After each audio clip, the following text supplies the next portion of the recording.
وَلَقَدْ آتَيْنَا دَاوُودَ وَسُلَيْمَانَ عِلْمًا، ہم نے داؤد پیغمبر کو اور سلیمان پیغمبر کو ہمارے پاس سے گیان اور ایمان دیا تھا، گیان کی باتیں، علم کی، نالج کی باتیں دی تھی، اور وہ گیان سب تک انہیں پہنچانا تھا۔ وَقَالَ، تو دونوں نے کہا، داؤد اور سلیمان پیغمبر نے، الحمدللہ، سچے مالک کی تعریف ہے،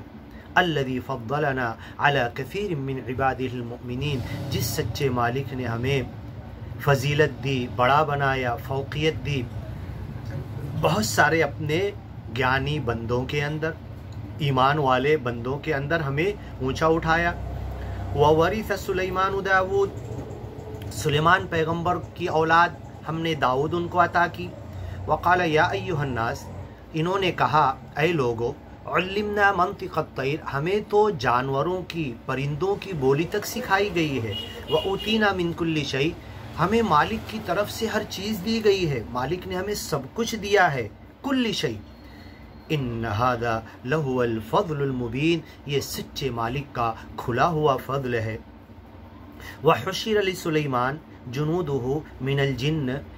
سلیمان پیغمبر کی پوری لشکر، اس میں جن بھی تھے، سب جمع کیے گئے، والانس، انسان بھی تھے، وہ جمع کیے گئے، والطیر، ان کی لشکر میں، فوج میں، ان کی آرمی کے اندر پرندے بھی تھے، وہ بھی جمع کیے گئے، فہم یوزعون، سب جمع ہو گئے، حتی اذا اتوا علی واد النمل، اور سلیمان پیغمبر اپنی پوری آن بان شان کے ساتھ، اپنی فوج کے ساتھ، جن، انسان، پرندے، سارے مخلوق ان کے ہاتھ میں، سب کی بولی سمجھتے، بات کرتے ہوئے چل رہے ہیں اپنی فوج کے ساتھ، یہاں تک کہ آئے حتی اذا اتوا علی واد النمل، ایک چونٹی کی وادی کے پاس جہاں چونٹیاں زیادہ تھیں،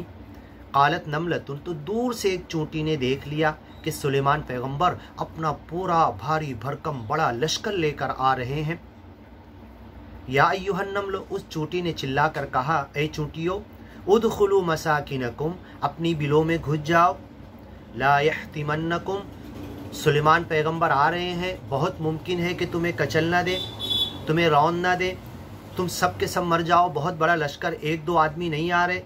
سلیمان و جنودہ، سلیمان پیغمبر اور ان کا لشکر، یہ اس لیے ہوا کہ سلیمان پیغمبر جو باتیں کر رہے تھے، جو بولتے تھے، ان کو جانوروں کی بولی آتی تھی، علمنا منطق الطیر، پرندوں کی بولی آتی تھی، تو جب ان تمام بھاشاؤں میں وہ بات کر رہے تھے تو ان کی آواز چونٹی سمجھ لی۔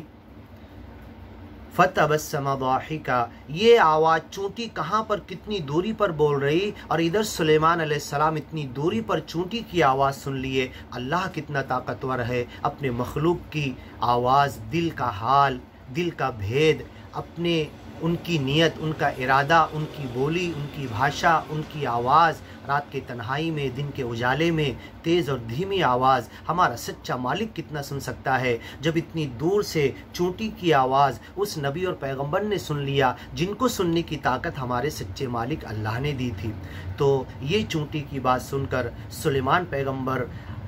مسکراتے ہوئے ہنس پڑے، من قولہا، چونٹی کی اس بات کے اوپر، وقال ربی اوزعنی، اور کہہ پڑے، دعا مانگنے لگے، اے میرے رب، اوزعنی، تو مجھے طاقت دے، قوت دے، قائم رکھ، ان اشکر نعمتک، کہ میں ہمیشہ تیری نعمتوں کا شکر گزار بندہ بنوں، ہمیشہ تیری نعمتوں کا شکر ادا کروں، انعمت علی، جو نعمتیں تو نے مجھے دی، وعلی والدیہ، اور جو نعمتیں تو نے میرے ماں باپ کے اوپر دی اس کا بھی شکر میں ادا کروں، وان اعمل صالحا، اور سچا شکریہ تو اس وقت ادا ہوگا کہ جب میں شکرانے کے طور پر نیک عمل کروں گا، ترضاہ، ایسا نیک عمل جس سے تو راضی ہو جائے، وادخلنی برحمتک فی عبادک الصالحین، اور میرے مرنے کے بعد اے مالک مجھے تو داخل کر دینا، ملا دینا ان بندوں کے اندر جو تیرے نیک بندے مانے جاتے ہیں۔ یہ سلیمان پیغمبر دعا کر رہے، اتنے عظیم الشان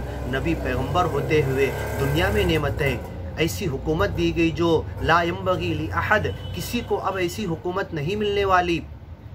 ایسی حکومت کے راجہ یہ کہہ رہے ہیں کہ اے مالک تو مجھے مرنے کے بعد اپنی رحمت میں داخل کر، تو ہمیں مالک کی جنت اور رحمت کی دعا کتنا کرنا چاہیے۔